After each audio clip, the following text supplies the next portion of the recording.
I am obviously not Chris Sturm, or not obviously, but I'm not Chris Sturm. She actually had a personal conflict, so she couldn't be here today. I'm Tony McDonald, and I'm the director of the Urban Coast Institute at Monmouth University, and also pleased to be a member of the advisory committee for the New Jersey Climate Adaptation Alliance. So it's great to be here. I'm just going to really more of a traffic cop to keep things moving along here and get the discussion going. So given that people have presentations, we're going to ask our panelists to just stay there.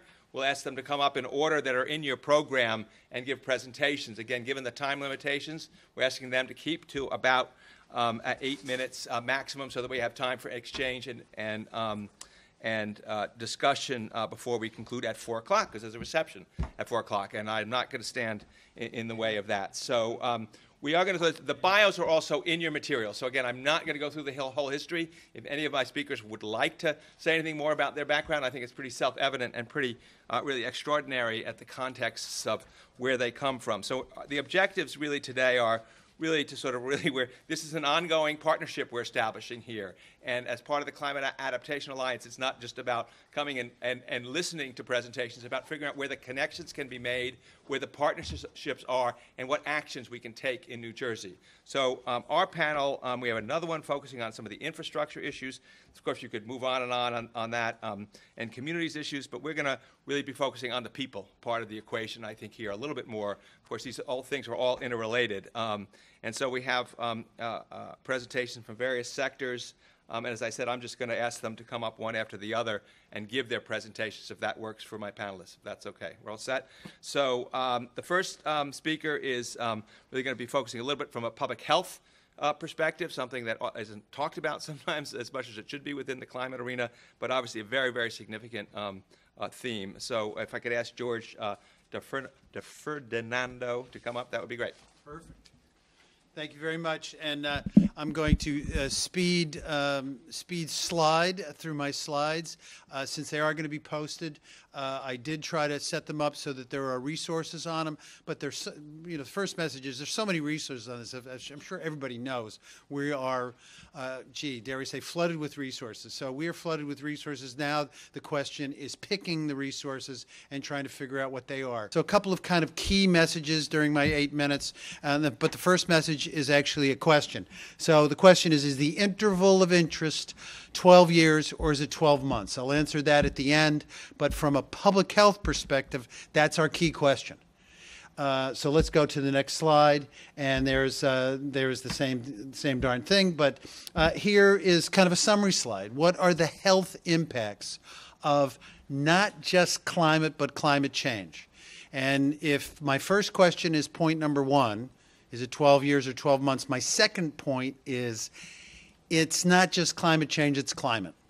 I try to diffuse a debate about climate change, at least as it relates to individual health and public health, as we don't do that good a job at the moment dealing with climate and health. So we really, in public health and health, have to raise our game just to deal with climate, let alone dealing with climate change. So here's what climate change can do to individual, keep that prior one, go back one more slide, what it can do to health, both at a community level and a group level, but some are individual impacts: allergies, infectious disease, West Nile, dengue fever, and potentially in the future diseases that we thought disappeared, like malaria and cholera, might come back, asthma. But then we have kind of on the bottom, if you will, kind of some group activities. The red tide might come in, and with all our wonderful shore rebuilt, people may not want to go into the water. The extreme weather events, whether it be in Oklahoma or here in New Jersey or anywhere else, heat events or cold events, and then drinking water impairment. We're blessed with decent water, but any of these can happen. The next slide shows we have this little circle in public health. Maybe it's a big circle of what we do in public health as a group effort. We assess, we do policy development, and the assurance is really the actions we take. We enforce laws and link to provide care. And we've actually linked this, if you look at the next slide, to what we might be able to do.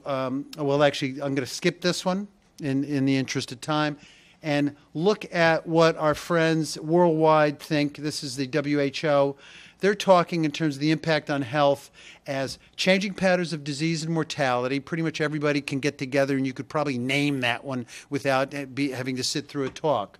But there's going to be great impacts on food and access to either any food, more of that usually outside the United States, but good food.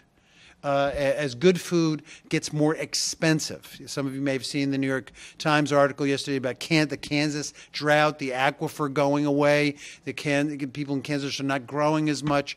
That probably means that decent food keeps going higher. Water and sanitation. Here is what, well, you're going a little too fast. There we go. The people at the National Institute of Environmental Health and Safety, this is another wonderful top document on health and public health, looked at what they considered to be the 11 category of health consequences of climate change. This is a little bit more detailed than that summary picture. You'll see the asthma and respiratory as we saw, but we have cancer, we have heart disease, we have foodborne illnesses and nutrition, which you might be able to imagine. We have the easy one in heat-related morbidity and mortality, weather-related, waterborne diseases, vector-borne. But there are several on here, and as represented by our moderator, mental health and stress-related disorders, human developmental effects that aren't necessarily automatically apparent, and that's what we're supposed to do in public health. Think about these group impacts on individual health stressor impacts on individual health and how they might manifest themselves in a group manner. The next slide looks at some of the other cross-cutting issues which we've heard about this morning. I don't want to overly dwell on, but the susceptibility and vulnerable displaced population. But the one I want to highlight in this talk, which really winds up answering the question about what's going on in New Jersey, bullet 2, public health and infrastructure. Let's go to the next slide. What are the directed effects of climate change? I'm going to skip most of these. So I'm just going to go next until we get there. Next, next, next, next. Public health, here are the public health interventions. This is what we might be able to do. We could identify either environmental or demographic interventions. We track diseases. That's what we wind up doing. So if there is more dengue, if there is more cholera, if there is more malaria, we will be able to find this out. We will deal with our communities while other people are smart designing. We have to smart design the people's behavior. We have less responsibility for how things are built, but we at least get the responsibility dumped on us for how people move during an event or how they're taken care of. Our friends in OEM wind up moving the people a lot of times, and we'll hear from Ocean County. Maybe in Ocean County, the OEM actually delivers the services to these individuals, but a lot of time public health gets put in there. And the last one maybe is the best thing we wind up doing. We have long experience in dealing with individuals and populations on how to deliver difficult messages. Messages like, your baby is ill. You have a sexually transmitted infection. You have this, you have that. We are pretty good at delivering crisis or risk communications, and we have to highlight on that. If you go to the next slide, and this is more for you when you get the slides, I've listed here what we do in public health on the left side, and on the right, how we might do that in public health during climate change. And as the first example, monitor and identify health status. We will track these diseases again as infections. So if we keep going forward, next, next, next. There are a lot of resources here. This is one from the Association of Public Health, American Association of Public Health. If you go to the next one, Minnesota was paid a lot of money by the CDC to create PowerPoint slides that people can use when they're talking about climate change and public health. And if you keep going, we will answer, go back one more, we will answer this question. Here's what's going on in public health in New Jersey. If we have one of these events every 12 years, between Andrew and Irene, we're okay, we can deal with that. But if there's an event every 12 months, like there is between Irene and Sandy, there is not enough money being spent on public health in New Jersey. There are not enough public health people. And if you want to talk about mental health issues, if we have another one of these events, we are going to have to be dealing with our public health infrastructure in terms of their mental health effects, because they've been 24/7 since Sandy. So that's my speed wrap, and I can be really comfortable because my friends at PSE&G say I'm worry-free, so I don't have to worry about anything. So next speaker. Thanks. And again, these materials are all going to be available, so don't fret that you're missing any details. So really kind of get the themes here, and we'll move on. So the next speaker, we're moving on to the insurance sector, and we have Dr. Megan Link, and she's the national hazard expert and vice president of global partnerships at Swiss Re American Holding Company. So Megan, take it away. Thank you, Tony. Like George, I'm going to try to go through these very quickly. Next slide. Okay, this is just the aftermath of Hurricane Sandy. I'm sure many of you are familiar with these numbers, but some of the takeaway points: about 350,000 housing units were damaged or destroyed. 10,000 structures statewide will be demolished or are in the process of being demolished. Route 35 in Ocean County required an estimated $120 million to repair. Now, as a sidebar, this is about residents of the state of New Jersey. My parents have a house on the Barrier Island in Ocean County, so I'm one of the aforementioned residents that cares deeply about the impact of climate change in New Jersey. Wastewater, sewer, and other sort of sanitation will require about $3 billion to repair, and hospitals, assisted living, and other health facilities sustained about $150 million of storm damage. Next slide. So how does Sandy stack up? Sandy's a big one. Just click the animation, please. Thank you. The estimated economic losses from Sandy right now are 5 to 6. They will probably be more than that. The second largest event, which is the Ash Wednesday nor'easter that occurred in 1962. Next slide, please. Okay, so how can the insurance industry step in? I'm looking at this from a very top-down approach. Just do me a favor and get all the bullet points up on the slide. I didn't realize I wouldn't be advancing them myself. So normally, Toms River, New Jersey, receives about 250 911 calls. In the 24 hours after Sandy, more than 1,300 calls were logged. New Jersey Transit estimated that a quarter to a third of its rolling stock was damaged. 80% of the state residents had no power. And as of December 2012, over 330,000 cubic yards of Sandy-related debris was removed from only 6 towns in Monmouth and Ocean counties. Now, this isn't going to be covered by your traditional insurance plans that you guys have on your house or you guys have on your car. This is going to be just pure economic loss, and it's going to be covered by the state. And since the state makes its budget and does not budget for events like this, this money to pay for this is going to come from somewhere else. Next slide, please. Okay. And if we look right now, there is a massive gap between economic and insured losses. This shows natural catastrophe losses, that includes weather and earthquake events, between 1970 and present. This is in U.S. millions. They have all been indexed to 2012 prices. And sure enough, you can see two things. First of all, the loss severity is increasing. That is due to the fact that we are building in vulnerable areas. Our technology network is very vulnerable. Our population is increasing. I don't think I need to remind anybody of what happened in Moore a couple days ago and the devastation that we saw. Also, the green bars show the full economic loss. The blue shows the fraction covered by insurance. You can see that there is a fairly large gap between those two. And that's because of the things I mentioned on the previous slide. You need to pay for repairs. You need to pay for emergency services personnel.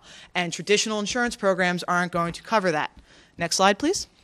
Once again, bring all the bullets up on the screen. So the Bank of International Settlement in 2012 produced a paper called Unmitigated Disasters, New Evidence on the Macroeconomic Cost of Natural Catastrophes. And if you look at countries where the insurance penetration is high, you find that it's the uninsured loss or the uninsured part of catastrophe losses that drive the macroeconomic costs and stunt the growth in a region. Typically, insured losses are either inconsequential or they're positive for economic growth because you have funds being injected in and people are rebuilding, people are recovering, you have construction work going on. The growth impacts from meteorological events are typically weakly positive. So you have a slight economic growth in the 3 years after an event occurs. And then, as Beverly mentioned earlier, there is always the question of environmental justice. And typically small geographic countries or low to middle income countries suffer more when uninsured, but if they have insurance, they do typically recover faster than larger country would with the same insurance penetration. Next slide. So the takeaway point from this slide is insurance can play a very important role in mitigating the macroeconomic costs that arise from natural catastrophes. Now, next slide. All right. So how does this work? Typically, if you go and you purchase a homeowner's insurance policy, you call Allstate, you call State Farm, you say, I'd like to insure my house. The government can now do the same thing. I'm part of a team at Swiss Re that develops what are referred to as private-public partnerships. We heard that term already today. These are private-public insurance solutions, where the government comes to either reinsurers or primary insurers or the capital markets and says, we would like an insurance plan to pay us money in the event of a natural catastrophe so that we're not realigning our budget in the year after an event and taking money away from something else. We'll pay you a premium if when an event comes, we can get an insurance payout quickly. And the use of these insurance funds is typically not necessarily giving it to homeowners to rebuild, although it can be that. It's for whatever the state deems necessary or the federal government deems necessary. It can be emergency costs, helping people stay in housing while they repair their current home, paying for infrastructure repairs, anything. Next slide, please. Okay. So, and these are just some of the traditional. Parametric is these public-private partnerships. These are index-based insurance products. So traditional insurance products, if you have car insurance, you wreck your car, you get a payout to replace your car. If you have a parametric or an index-based insurance product, you can use the funds however you want. Typically, they pay out much faster. I'm sure that you all have been keeping up on the news post, Sandy. It is taking a long time for some of these payments to be paid out to the claims holders because you have to have a claims adjuster come out, assess the loss, and go through the process of negotiating with your insurance company to get the payout. In the case of these index-based products, I'll tell you why in a second. There's no question you either get the payout or you don't, so it only takes maximum 6 weeks. You don't need any claims administration because, like I said, the product either pays out or it does not. Typical insurance contracts, not only as somebody working in the insurance industry, but as somebody who actually owns a car and has car insurance, I know how complicated an insurance contract is. These index-based insurance schemes are very easy to explain. And then the bottom two, they can be designed to cover whoever the client is, whether it's the state of New Jersey, the county of Ocean County, or the U.S. federal government, and we write these globally, so it could be anywhere in the globe. Next slide, please. All right, click, click. There we go. And this is how an index-based or a parametric-based insurance solution works. This is an actual example in the country of Mexico. Mexico has realized Cancun is both generates a lot of their GDP because there's a lot of tourism there, but is highly exposed to Atlantic hurricanes. So Mexico called Swiss Re and said, listen, if we get a hurricane with a central pressure of 920 millibars or lower that goes through that red box, we want to pay out. Sure enough, it's very easy to explain. The National Hurricane Center says it either is or it isn't that a hurricane with that central pressure. The government of Mexico gets payout. Next slide. So these are my concluding remarks.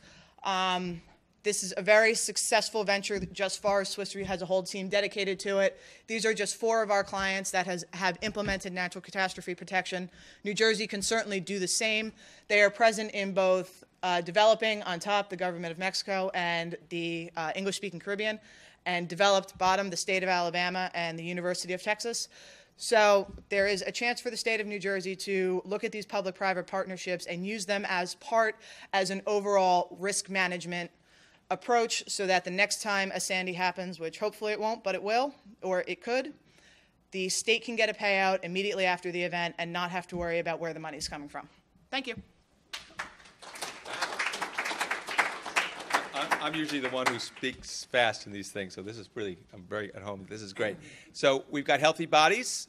We've now are secure because we have insurance and we don't have to worry about things. We don't have to worry about claims. So we're really moving in the right direction. We've learned things from Sandy, and these folks can send us the right direction. But I want to think, remember, you're supposed to be thinking a little bit about how does this relate to your sector and how you might work with some of these sectors. I mean, I work mostly in the natural environment thing, so I'm thinking many of the things in the first presentation relate to oceans and human health and red tides and water quality and stuff that really I manage. Certainly in the insurance sector and rebuilding in New Jersey, very important to how we think about rebuilding and how we can create those kind of incentives. So be thinking of these kind of partnerships. And I guess the last thing, moving to sort of to the next speaker, is really the reality of it's not a real new insight, but we also talk about climate change and things as if, this really is about people. And this panel, these are things people can really relate to fairly easily if you can actually communicate about them. So they really are things that individuals and communities can relate to. So I think the residential and personal approach might be something for all of us to be thinking, and folks in the other room who are so busy building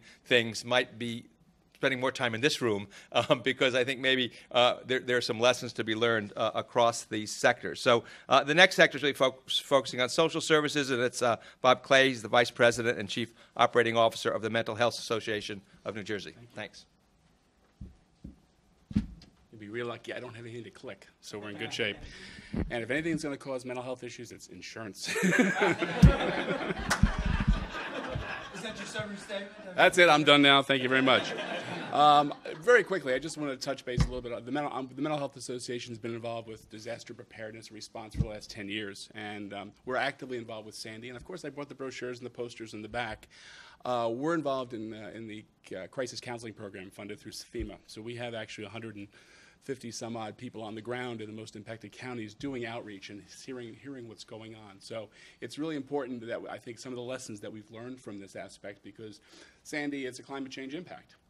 And I think we saw this morning all the different other things that we're going to be dealing with in the future. And I think it's important to understand where mental health fits into the system.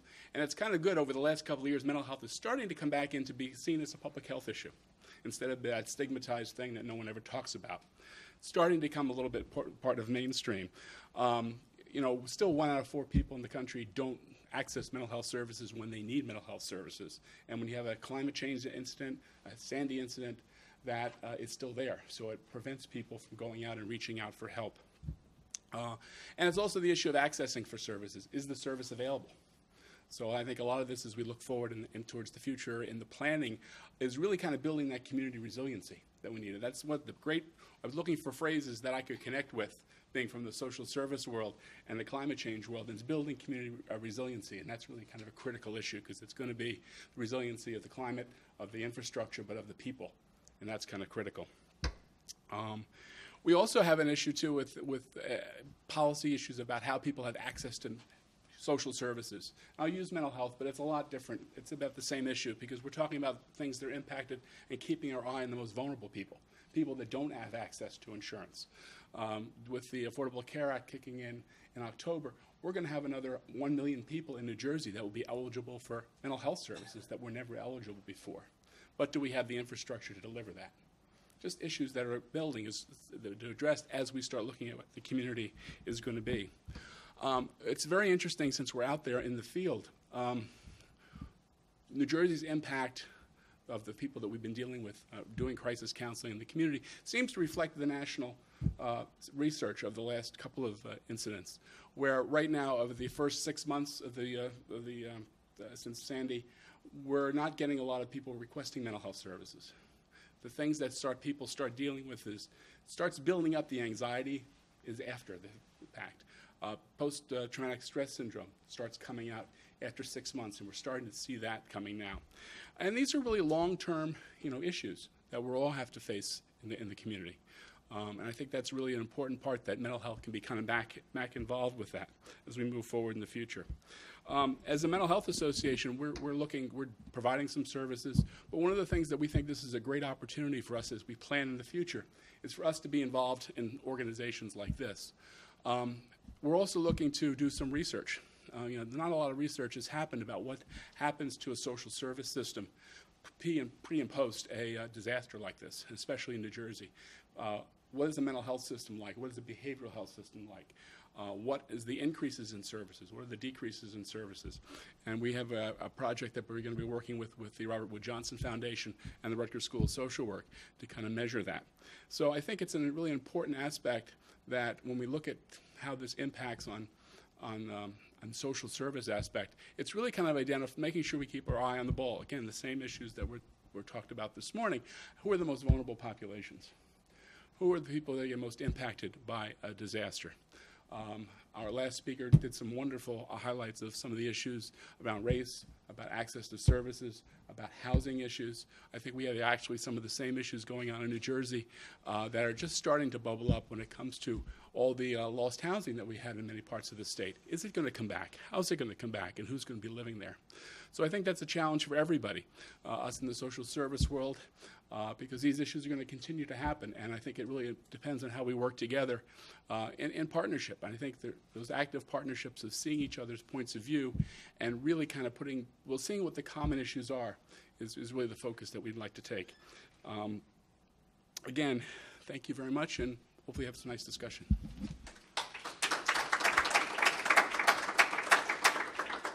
Thanks. So we're moving for some of the thematic discussions to really somebody who's on the ground right now dealing with the realities of all the mental, physical, and structural health issues in a community. So our next speaker is Bob Butkus. He's the Domestic Preparedness Planner from Ocean County Sheriff's Department and the Office of Emergency Management. And so, Bob, if you'd come up, we'll get a dose of reality here. Thank you. I'm not sure that. As the mental health person can tell you, I'm not sure I've ever been in reality. But anyway, thank you for having me. These days, any time out of the office is kind of relaxing, so it's nice to be here.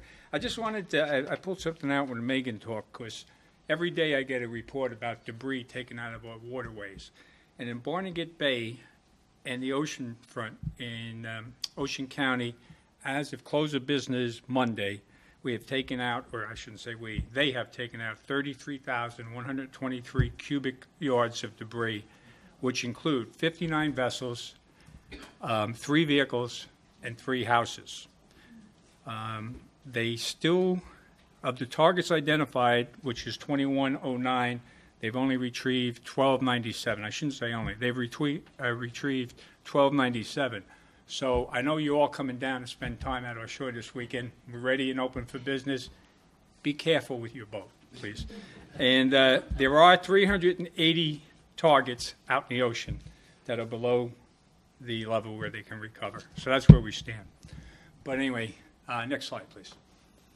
All right, the reason I'm here is Ocean County is the only county in New Jersey that doesn't have an active hazard mitigation plan being worked on right now. We have a vendor, Michael Baker Corporation out of Philly, helping us with this.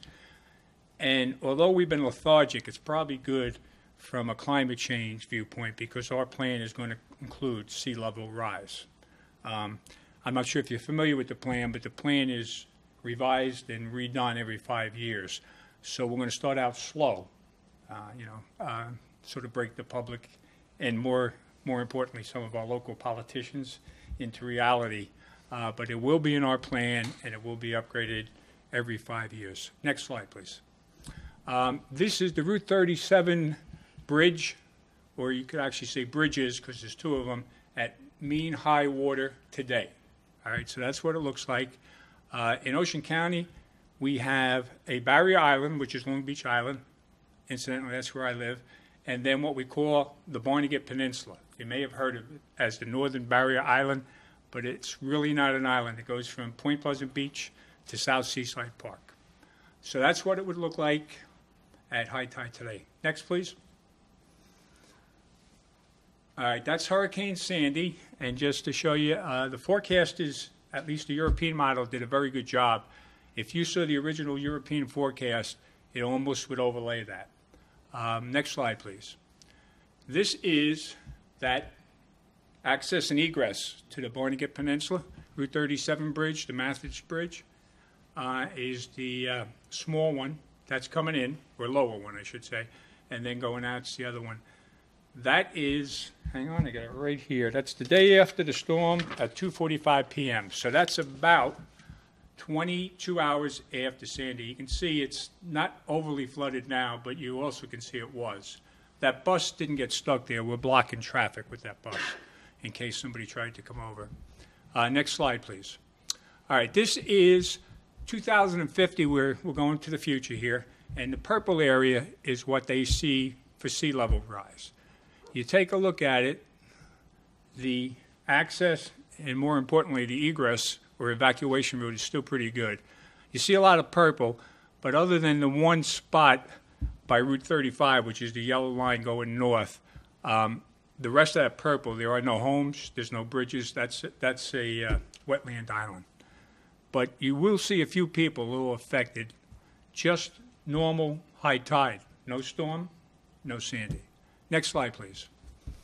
All right, we're going to jump another 50 years ahead, and we're in a little bit of trouble here. Fortunately, I'll be retired and long gone, but you can see what they're saying. The evacuation route is really hard to get to. If you take a look at it, just normal high tide. So the one good thing about, I think it was Megan mentioned the Route 35 rehab. They're going to rise the route, so I don't know if that'll be better off. We'll have to be better off. How much, I don't know. But part of the redo is elevating Route 35 from, I believe, the Manahawkin Bridge south, which this is part of. Next slide, please. All right, this is Route 72 bridge to LBI. First of all, I shouldn't say bridge because I always correct everybody when they say that. In case you can't notice, it's actually 4 bridges. Starting up top, that's what we call the West Thoroughfare. Second bridge is the one everybody thinks is the only bridge. That's the Dorland-Henderson Bridge, which they're starting to build a new one right next to it tonight.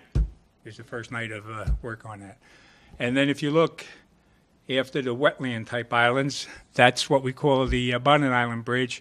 And then the last one's East Thoroughfare. And that's actually where you come into Long Beach Island. That's 3.5 of the bridges belong to Stafford Township. The last half belongs to Ship Bottom. And that's high tide today, I guess. So if you'd give us the next slide, please. And now we want to show you what it looked like day after Hurricane Sandy. So next slide, please. This was taken at 9:45 a.m. on October 30th. You familiar with the island?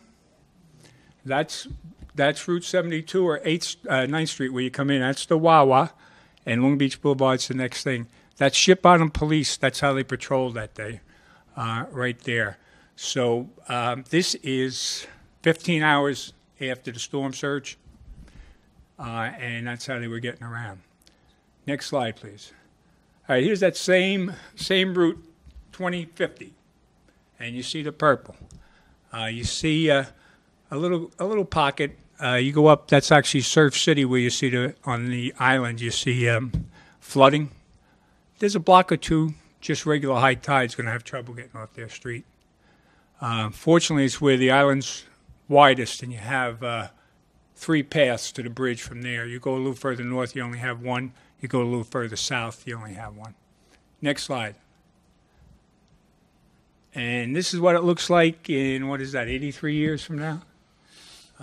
You'll see an arrow going down there right at the bottom. That's the Ship Bottom Police Department. My house is about 1,000 feet from there, and anybody wants to make me a good offer now, I'm willing to sell. So, but as you can see, our main concern really from emergency management viewpoint is how are we going to get the people off. So that's the only access and egress. There's a nuclear power plant from that bridge roughly 11 miles. Part of the island is in a 10-mile EPZ zone, so we have to get the people off. We bring them down, we take them out of the zone. Part of that bridge is in the zone. We put them right back in it, but that's the only way you can do it. And that's about it. That's what I have. Thank you very much.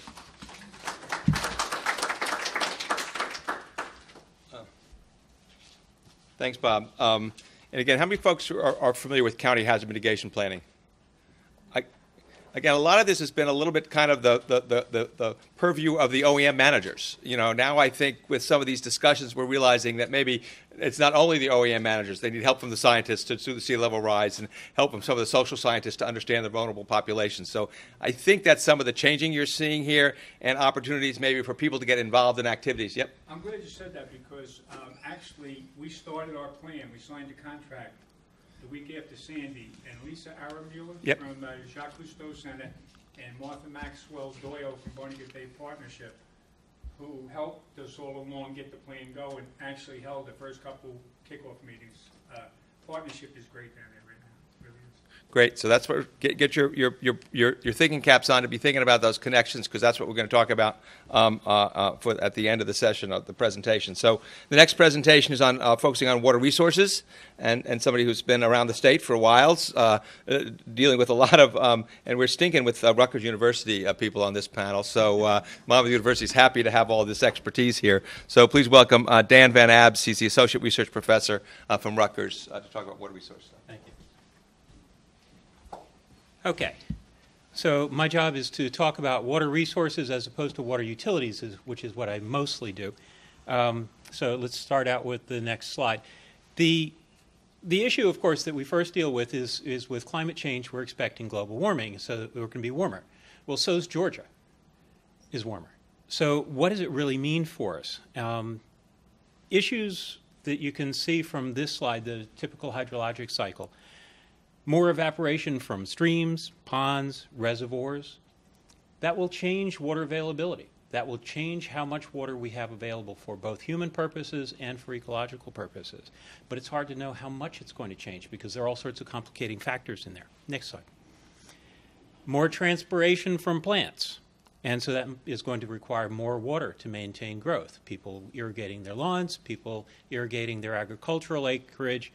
And that, of course, will draw on reservoirs and aquifers, which we are already saying are going to be more stressed because of the warmer temperatures. So then the question comes up, does that mean that we're going to have more of those brown lawns and less of that lawn watering during our summer periods? Significant issue. Next slide, please. Then there's warmer streams. New Jersey has a lot of trout streams. They are all up in the northern and northwestern part of the state. As our climate warms, will we have trout production any longer in the state of New Jersey? It's an interesting question. So that's a potential issue. Next slide, please. Now, with warmer water, with warmer temperatures, we're likely to get warmer bays, warmer ocean temperatures, warmer atmospheric temperatures, which means that the beach season gets extended, which sounds like a great idea, right? The shore will certainly love that, except what's the potential of that for bringing on some marine water quality problems such as red tides coming into the area, or those wonderful animals that they're having in the Barnegat Bay called sea nettles. What's the effect going to be in that? Next slide, please. Stronger storms. People are talking about stronger storms. We saw some of the evidence of that this morning. And so that raises all sorts of interesting issues for the engineers out there.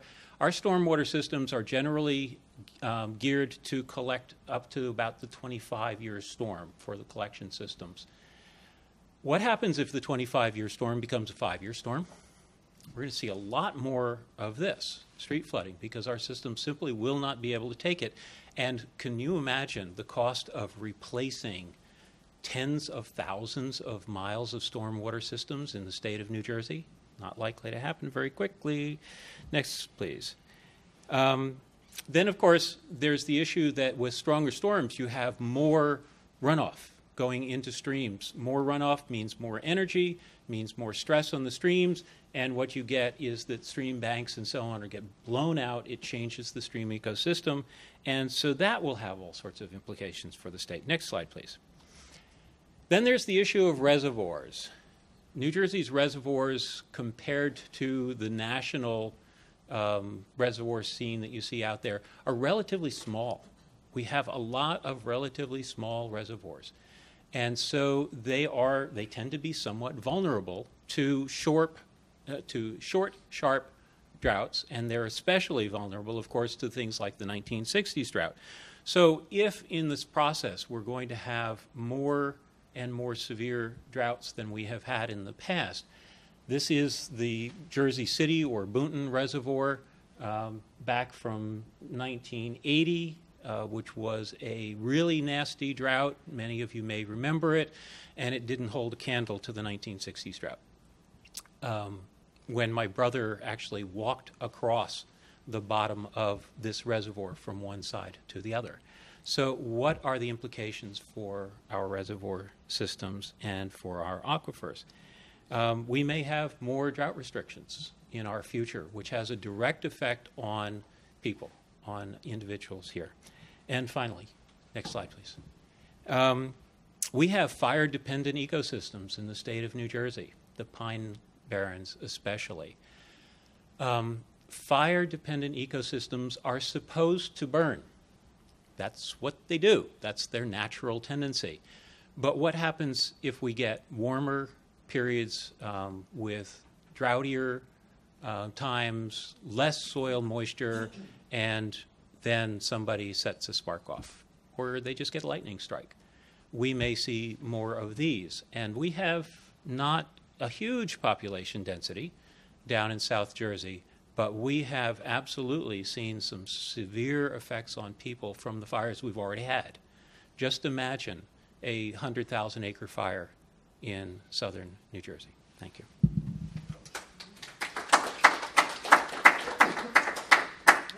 Sobering. So our final presenter is Roland Anglin. Is Roland here? Oh, there he is. He snuck in there. I didn't see you come in there. Okay, great. So Roland's going to talk about focuses on underserved communities. He's director and associate research professor of the Joseph Cornwall Center of Metropolitan Studies at Rutgers University. Well, two prefatory comments. One, the organizers of this conference are really stretching it, because to ask an academic to give a talk in 8 minutes, it's just impossible. And two, I'm going to give you the substance of my comments, given the fact that I only have 8 minutes.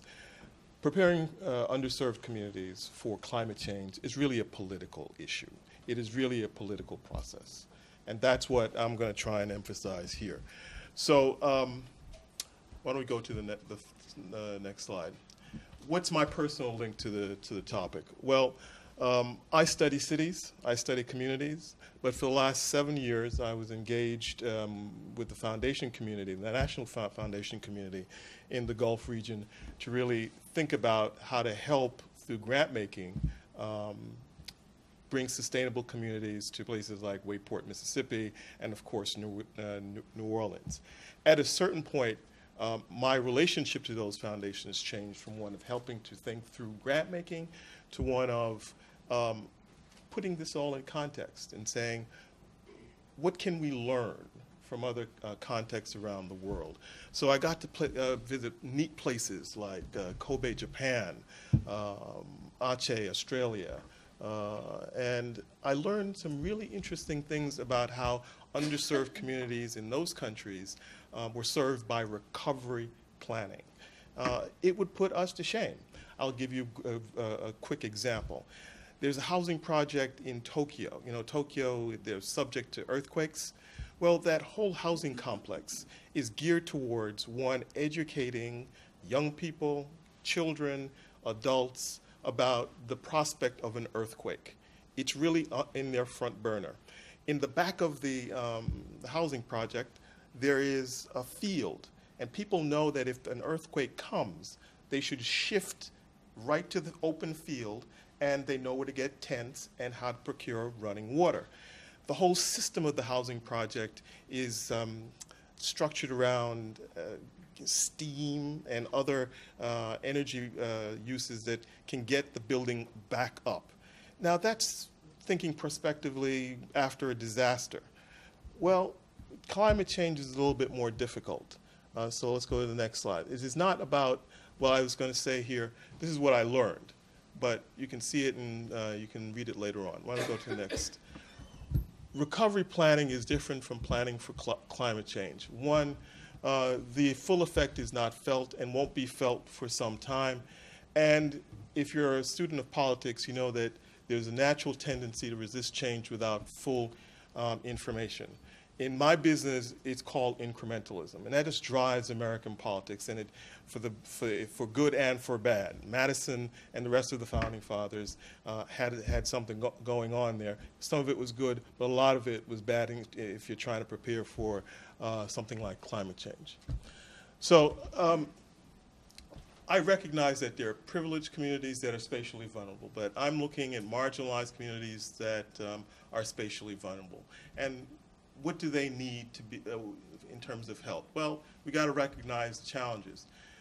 Some of these communities, because of poverty, they're isolated, and information about climate change is not on the front burner. That's not because they're not receptive.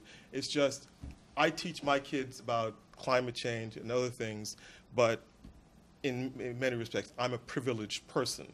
Well, if you're sort of trying to keep the lights on, it's not likely that you're going to push climate change the way I do to my own kids.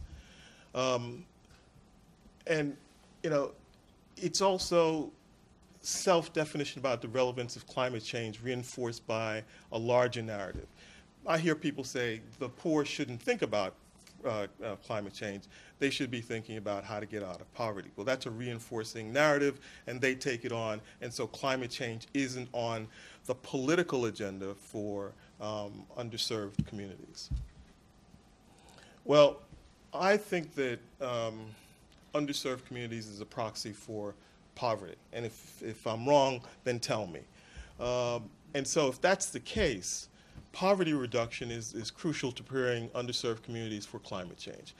But I hate to say this, the reality is that we will not address poverty in a significant way, or in a significant way enough to help those communities prepare realistically for climate change. What we have to do, and what those communities have to do, is change the narrative in discussing poverty and climate change, and insist on the linkage by telling clear, compelling stories such as the ones that I learned when I was in Japan, Kobe, and other places around the world. I say you have to use disaster prevention instead of talking about climate change. I think disaster planning is more palatable for an urban mayor and underserved communities, and use that as a port of entry for the discussion. And I think when you get to the granular level, public policy should stress disaster audits and planning as part of the master planning process for communities. There's more, and we can discuss during the question and answer period, but that's what I have to say. So I guess I'll start off the discussion by engage you all to engage each other a little bit, both from what you've heard this morning and what you heard today. Where do you see the opportunities to make progress? There's a lot of literature on these issues. You guys cited some of it. So where do you see the opportunities, and who do you think you need to partner with to be successful from your sector's perspective? So maybe we'll just start with Megan, if you could send, and then we jump in. Yep. Sure. I mean, I think of my 5 co-panelists sitting up here. Obviously, Bob would be the one who we could most easily partner with, working with Ocean County or any other county in the state to help them come up with a disaster risk financing plan, which takes the burden off the counties, the states, which would eventually filter back to the taxpayers and move into the private insurance market to help obtain funds in the wake of a disaster. I know that based on my work, I've been with my team for about a year now. We engage a lot with policy planners, we engage a lot with governments, we engage a lot with ministers of finance and other emergency planners who are looking to both balance their budget and prepare for the worst and the events that cause budget volatility from year to year. Roland, you want to take a stab at where you think you can make change and who you'd like to work with? Most everybody, but in addition to that. Sure. I think you have to start with the elected officials, the mayors, the council people, the selectmen in certain towns. I think they need more help and training in understanding climate change and the possibilities for helping their residents. And I think we've not done as good a job as that. And that's the place I think at least for my area, I think I would like to focus in on. Great. And who would you work with? Who would be an ideal partner for you to work with on that? The League of Municipalities, of course. But I also think that it's getting the elected officials to talk to groups like this who put on this conference and create a common language. It sounds simple, but I do believe that people are talking past each other when you say the global climate change. It's really about straight-out planning and being aware of and preparing for a rainy day, so to speak. And when we say climate change, it scares everybody. So I think we need to form a common language and then move on to the next step, which is thinking about how do you help these communities that are very fragile. Great. Bob? Yeah, I would pick up on that too. I think it's very important to I think local government, New Jersey is a very strange state. I mean, we are, we have a state, and we have really good leadership, I think, in Sandy from the governor's office, but then everything ships down to the county level. And I think there seems to be a lot of lacking, and I know there's long-term recovery groups that have been set up in counties to start planning and distributing some of the recovery money, which is a nice base, but those are people caught in recovering from a disaster. My biggest fear is we don't have an ongoing planning process when it comes to looking at the long-term kind of social and people impacts of this. That's I think is a real gap, and I think it's something that we've talked to a couple of folks about, that there maybe need to be some kind of ongoing process beyond this immediate reaction, because if we're talking about building resiliency in the community, that involves the school systems, that involves social service organizations, that involves healthcare, that involves everybody, and municipal government and county government as well. And although we have structures, to set up immediate response to things, we don't have that long-term viewpoint. So in terms of mental health and social services specifically, is there a point of access or a focus that you would urge that we have in the state or at any level that's different than it currently is? Well, I don't think there's a mechanism for that kind of long-term planning. We're a very reactive society. There's a lot of global changes going on in the way we deliver health care. Maybe there needs to be some connections there, because that's going to be an overriding process coming in place when we have more of a universal health. I mean, we're getting another 1 million people in New Jersey getting health care. A lot of these people are the most vulnerable people in the state. Maybe there's some aspect of developing some way to do some planning and using some of those resources and structures. And some of the transfer in the healthcare approach itself might be something we should be thinking about. So it's not just only about bringing other stuff into climate, but bringing the climate stuff into other social mechanisms that are underway. And it's all part of physical health. Yep, great. Bob? Well, we should be working with everyone, and for a large part we do. We have what we call emergency planning council. We have mental health on it. We have public health. We don't have the insurance industry, but we do have private sector like the utilities and the hospitals on it, and we need to continue doing that. We're getting a lot of input to our mitigation plan writing, mainly because of Sandy. We tried this 3 years ago, and we couldn't buy access to a mayor. Now they're coming towards us, so it is working. But it's approach too, because as is it Roland? Yes, sorry. yes. Said, it's political, and that's why we're addressing it right now as sea level rise in the plan. We don't really care what's causing it. You could argue that, and has been argued forever. But the sea is rising, and that's what we need to address in Ocean County.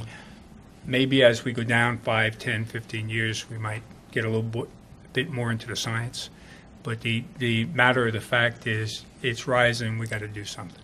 Yeah, and we need everybody who can help us. I'm definitely hearing from a variety of people that climate change together gets confusing, but maybe if you take climate, we'll have to deal with climate, and we'll have to deal with change in different ways. So maybe we should deal with climate and figure out how to deal with change better, and we can leave the rest of it to sort itself out a little bit. So, George, your thoughts about opportunities and who you'd like to work with? Public health tends to, we don't lead in emergency response, although we're called in. We don't actually lead in mental health or insurance or many of these others, but we're often called in at various times. So we look forward to working with a lot of other people. And I think what we're hearing, and similar to the comment you just made, was that the idea of a Kobe, Japan, or other places where adapting to the climate is part of everybody's mindset.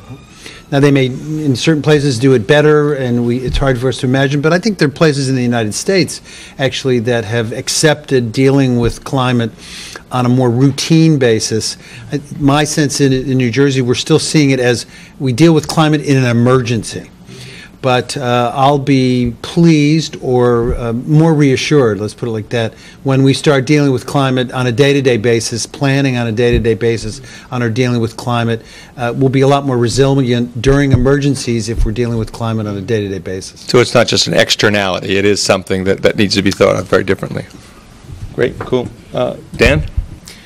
I think it's worth noting that the building that we have in New Jersey occurred only over the last 250 years or so. And we built a lot of it in places that made sense back at a time when direct access to water, direct access to ports, direct access to these kinds of places, made a lot of sense. And when you were building flooded, it didn't matter an awful lot. It matters an awful lot. So part of what we really need to be focusing on is the mitigation that comes from evolution of our built system. We need to get out of the way in some places. We need to improve our ability to deal with hazards in other places. From a water perspective, I see the future as much like the past, except more so. And that's the real problem, is that we have to figure out how to deal with something that we never created our infrastructure to address. So do you have any ideas of where, or an example of an opportunity to implement that approach would be, and what help you would need in order to make it happen? You know, a planner friend of mine who was an urban planner a number of years ago said, you look at a city, and over a period of time, 25 years or so, a significant portion of that city actually gets redeveloped. Mm-hmm. And if we program into that redevelopment what we're looking to build toward, we can achieve a great deal just through the expenditure of private dollars.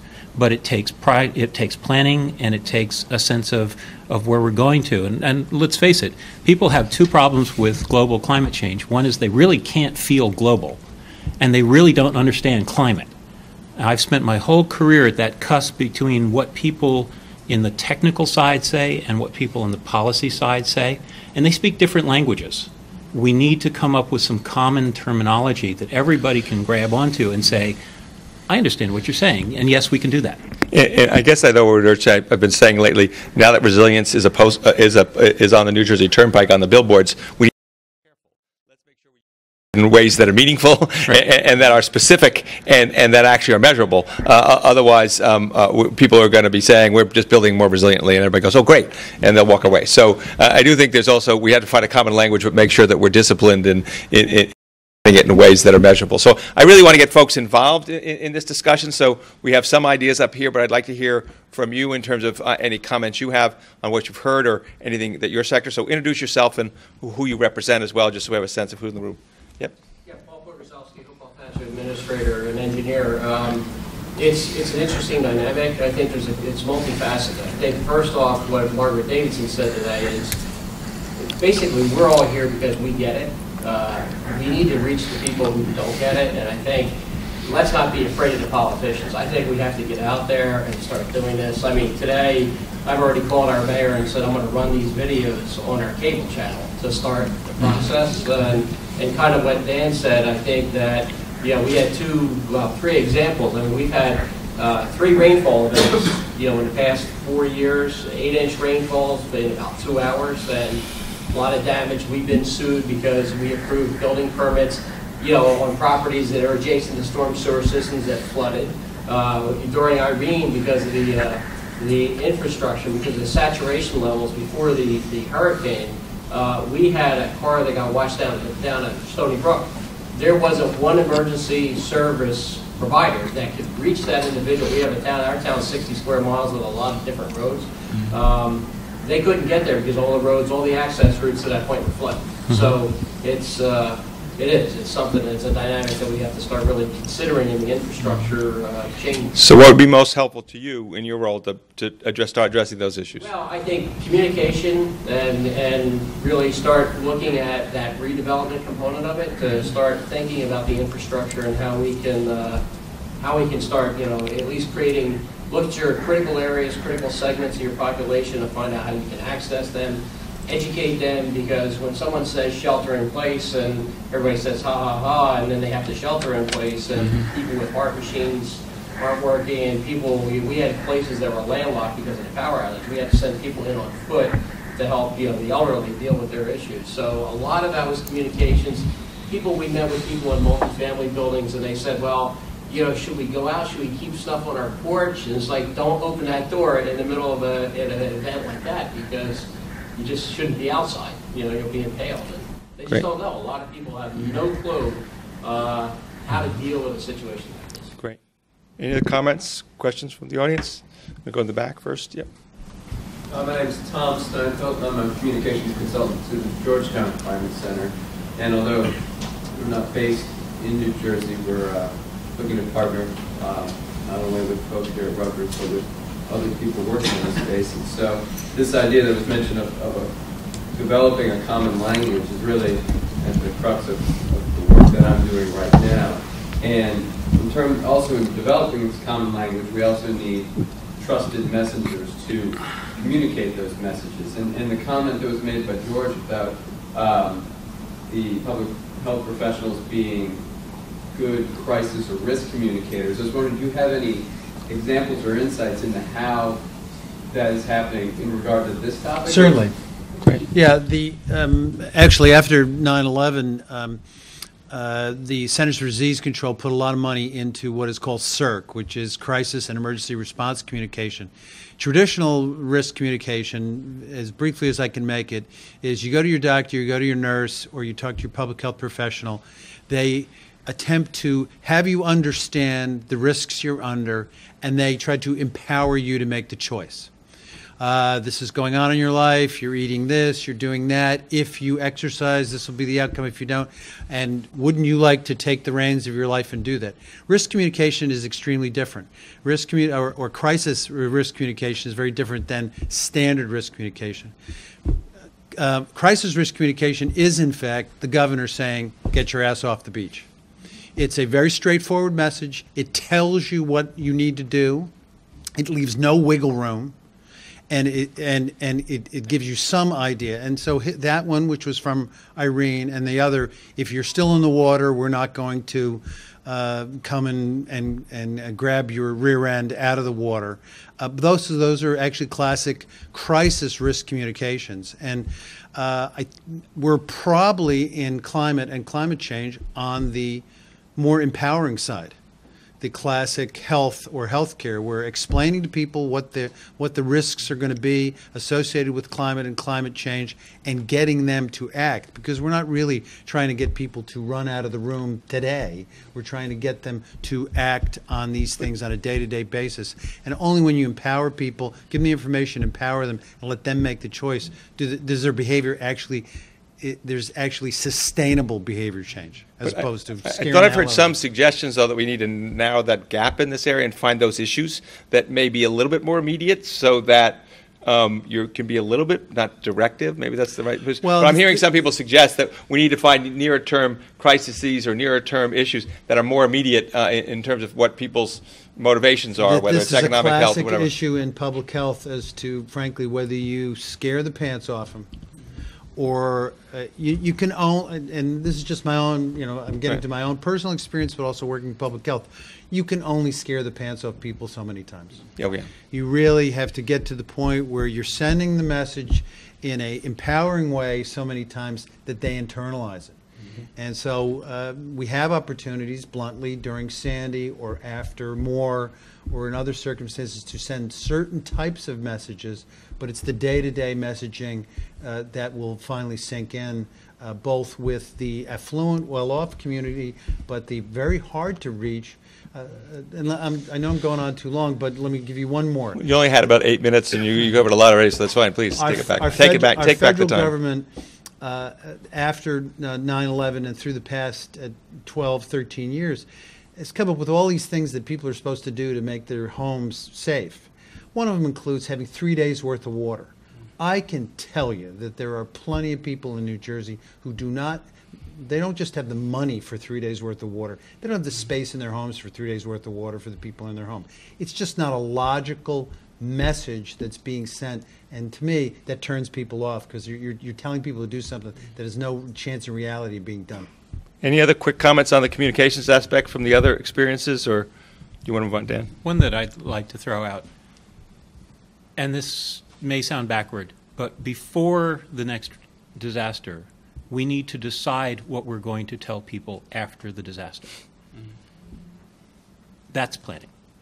To know exactly what our message will be before it even happens, and then to be prepared to lay it out there.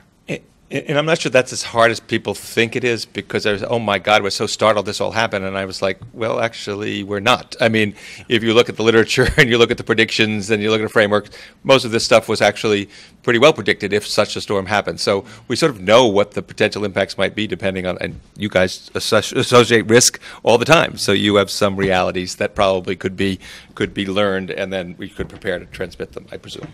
When I worked for the Division of Coastal Resources back in the 1980s at DEP, one of the things that I was doing was the whole question of how should the division react when a repeat of the 1962 storm occurs. There you go. Great. I think here, sir, did you have a question? Then we'll go over here after that. First there and then over there. Yes, Dave Henry, Health Officer, Princeton Health Department. I guess my question, was for all the panel members, how do you get that messaging out, and how do you get the folks who are the vulnerable populations in your community to the table well before a disaster, so you can plan out, and for it to also be culturally competent? An interesting question. You guys probably know this more than I with the media, but radio and newspapers in my county work for about 26% of the population, because that's our senior citizen population and that's what they use. That's high compared to other counties as far as the percentage. It's changing every day. It's social media, it's Twitter. It's like Nextel, but it's next something. Nixle, I'm sorry, that's it. Facebook too, as well. And the problem we have is convincing our IT department that these are safe ways of doing that. But that is the way you need to get it, and you can get it out a lot quicker than radio station, newspaper. Don't get me wrong; they were very helpful, and they will be very helpful. But you're not going to reach too many people under 35 or so that way. They don't even listen to commercial radio. They have their iPods in the car and what have you. So the times are changing. Roland, you had some thoughts, I think? Yeah.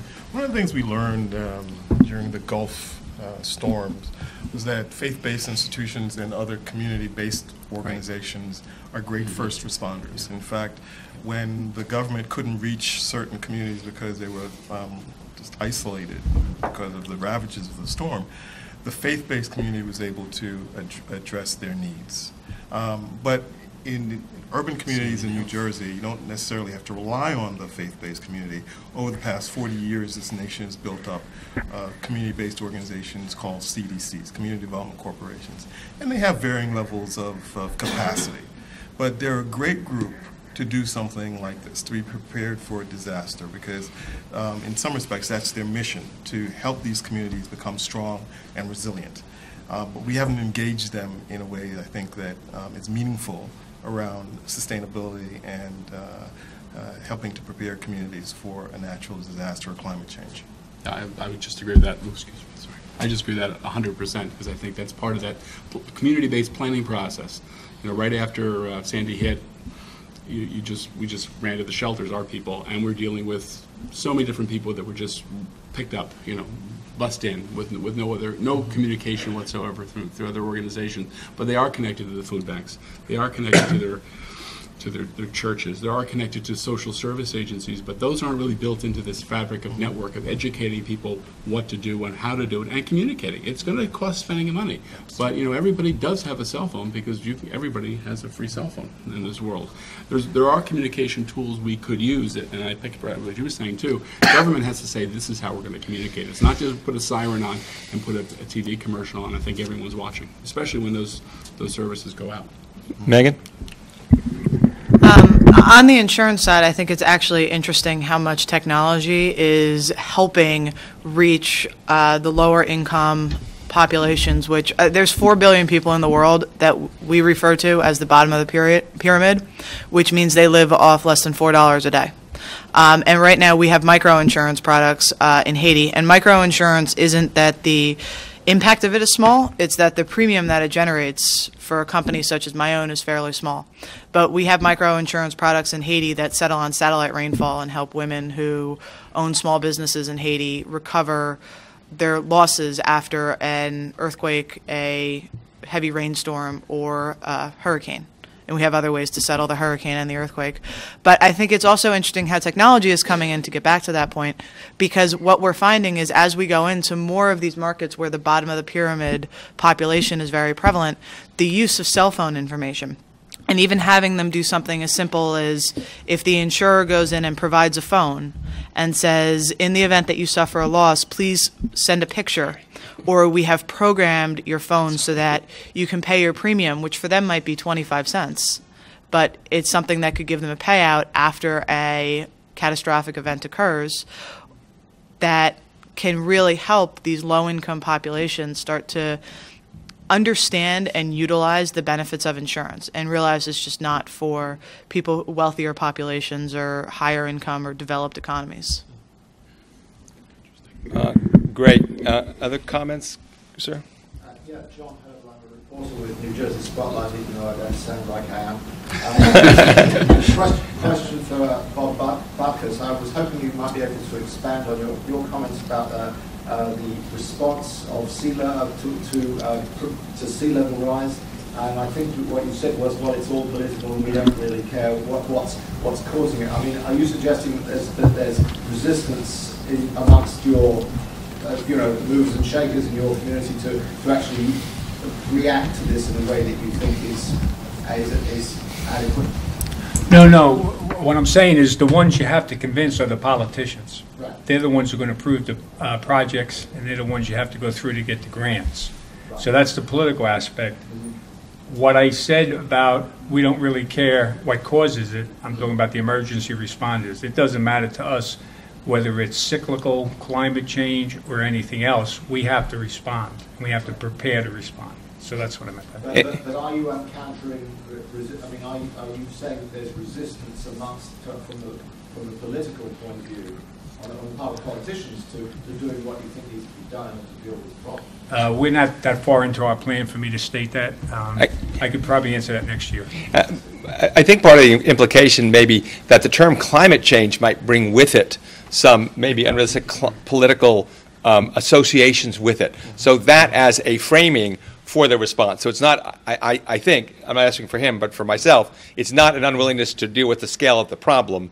It's that to motivate the response, climate change, there's some literature saying that that's just not, both from a local level, because people don't relate to it, and from a political level, because people associate it with the international climate, global conspiracies. And I'm like, what? You can say that's not true, but that's the association. Similarly, at the local level, the perception is this is a global issue, not a local issue. So I think, as I was hearing Bob saying it, is that sea level rise is something that is demonstrable, historical, as well as modeling in the future that you can just bring to the table and say, well, we know we got to deal with this.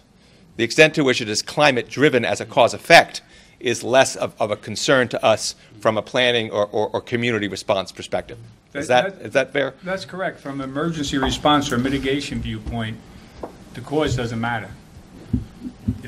It's what we have to respond to. Any other comments and also thoughts about anything you've heard either from our panel or today about sort of what how the sectors can work together to sort of respond to some of this adaptation planning needs? Any other comments or questions? I've worked with Please. Extension for a number of years, cooperative extension for a number of years. Yep. I think that's another group because there are people, reps cooperative extension back in each county. And there's a possibility of coordinating because we work with low income to all levels. And that would be another resource, another group that could coordinate because we used to work with emergency preparedness. Right. And that would be another group that would be probably very helpful. Absolutely. Great. Absolutely. Thanks. Yep, over here. I'd like to offer, I'm from Rutgers School of Social Work. My name is Patricia Findley. We have Robin money to provide services in the affected counties.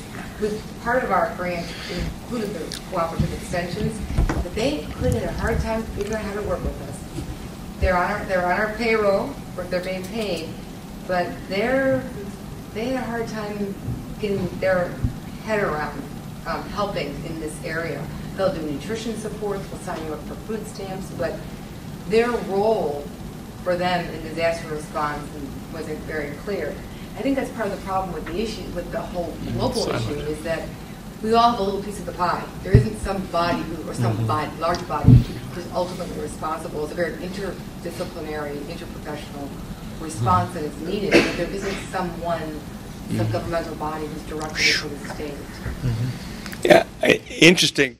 Some of the polling, though, is showing people don't really necessarily trust governmental bodies necessarily to be the response organizations. So how do you, this gets back to the communications and engagement, how do you create communities of interest and partnerships that recognize the need to build those bridges? But at least I have not heard a lot of sensitivity to sort of creating governmental organizations. In fact, the governor's made it quite clear that he wanted to avoid task forces and lots of structures. I mean, that was his perspective because he really wanted to make sure that that wasn't setting up. So, but the problem identification here of this lack of, everybody has a bit of the pie. So how do you galvanize everybody to move in similar directions may be a challenge that we need to figure out. Yeah. I thought, actually, what the dean mentioned this morning about this institute he went to create here at Rutgers, I think it's a great opportunity here to create something for the state. Can I respond? Please. Okay. Well, and who are you? No, I'm kidding. I'm a really tired person. I think that this has been very helpful for us because what Jean was mentioning earlier is that we're embarking on this process, this sort of stakeholder process to develop recommendations for how to move forward on some of these issues. And the objective of these panels today is to provide some information to guide us on this. So you're spot on. It's just a wonderful integration. I mean, the fact that we suffered Sandy, we can see a glimmer of hope there in the fact that we met Patricia through through Kismet, through a meeting that our deans pulled together to talk about who's doing what within the university. And so the fact that we can work towards developing approaches where we can build some of these bridges so that we can start to connect the dots and be better about this in the future is helpful. So in the 15 minutes that we have remaining, I really do want to get to those ideas for what specific bridges do we want to build? Where are some opportunities? We've heard some that we're capturing. So any additional, I would get the panel back into this. Any specific responses to what we've just heard or anything else? Start down there. Yep. I'm interested in the role of the insurance industry with regard to risk mitigation, because I'm familiar with enormous changes that have occurred in the manufacturing sector of the country because the insurance companies who insured those firms started sending their expertise back into the firm saying, hey, you could reduce your risks in this way, that way, the other way, and if you do so, we could probably lower your premiums because you're going to have fewer risks. And so I'm curious as to whether the insurance industry sees itself as having a role in the mitigation side of this issue and not just on the payout side of this issue. Yeah, we definitely do. I mean, I work for a reinsurer, so I don't underwrite single policies, but we rather get full portfolios of business. But we obviously work with our clients to make sure, A, that we're getting the most accurate data that they have available. We want to know, for example, for homes in Florida, what building codes are they built to? Were they built after Andrew and after the implementation of the 2001 building codes? What kind of roofs do they have on them? Do they have hurricane shutters? And all of that is factored in when we underwrite our policies. And the better something is constructed, the more of a premium reduction would recur on a risk basis, because that risk should stand up better to winds, storm surge, ground shaking than a risk that's poorly constructed. My name is Tracy McCartney, and I'm here from the New Jersey Manufacturing Insurance Company. Hello, client.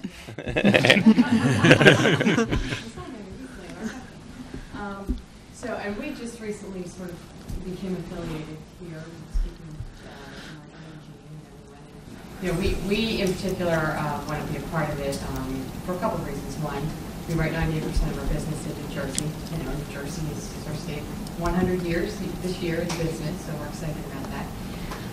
But Sandy, of course, we're risk mitigation is what we do, but it's been a wake-up call for everybody.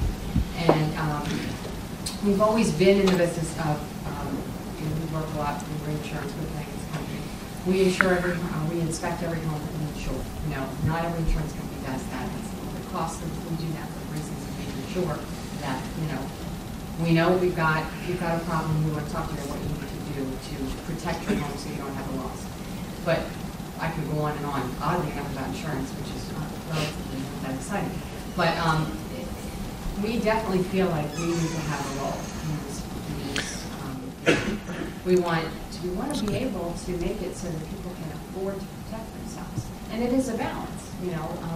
There are people who can take a $10,000 deductible and they can get a reduction in premium as a result of that. And there are some people who just can't afford anything on a loss.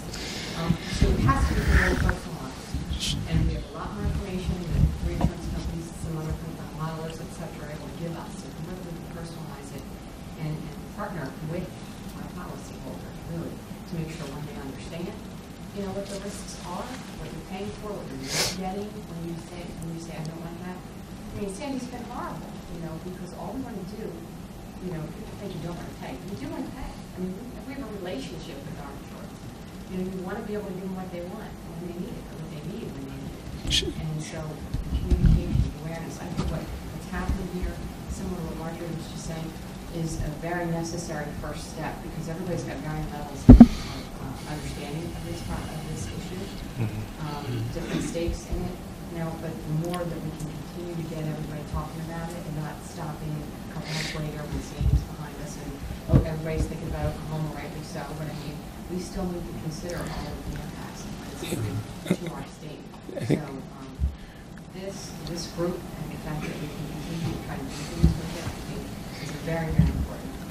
I think I just want to capture a point, and maybe I misunderstood Megan, but I think there is these, I think mitigation, I think insurance industry has been ahead in both considering climate as an important risk factor to be considering. They're developing new products to be thinking about spreading risks and distributing it in ways. We have the direct insurance issues. But there's these other macroeconomic factors that are outside of this insurance hazard response framework that also really, I think, are really important to the mitigation side, so that the insurance companies can maybe, you know, partner on. But there's other sectors, you know, home builders and bankers, and, you know, there's how do you create an incentive, Dan, to actually build those kind of alternative redevelopment communities? Right now, I don't think the tax structure and everything creates incentives to create redevelopment that looks like the kind of redevelopment you were talking about. So you have to come at it from that side as well, I think, if you're talking about how to max it. And insurance, I think they have been available from what I understand. Roland, looked like you were ready to say something a little earlier. I was going to say, although it's imperfect, one of the things that came out of, again, the experiences in the Gulf South was this disaster preparedness ecology. That before, people were independent. You had the EMS workers not talking to the faith-based organizations, or in places like Wayport, Mississippi, you had small town mayor who didn't have radios or could not communicate with his constituents. That's kind of changed, and I think that it's changed because there's this regional conversation about what it means to be prepared for the next disaster. In New Jersey, having been here for a good number of years now, I think it's a lot harder in New Jersey than it would be in the Gulf South. And I say that with some level of levity, but we have two New Jerseys, and we don't communicate with each side. And so if you want to prepare for what might happen in Patterson, related to what's happening in the southern part of the state or the shore, people are going to be resistant to thinking about it as one conversation. And when we can get over that, I think we'll start to build that ecology. Cool. Couple more comments or questions? I would just take that one please. more step, is that I think we've done a pretty good job with, you know, post 9/11 and all the resources putting in and a lot of good structure put in place to respond to an event. It's that after, how do we respond afterwards? And I think that's that same kind of effort that we need to have to pull together all the different silos that we've talked about here. We got a lot of different organizations. We got a lot of resources. I've always been involved with human services in New Jersey for about 25 years, which seems like incredibly long to do anything.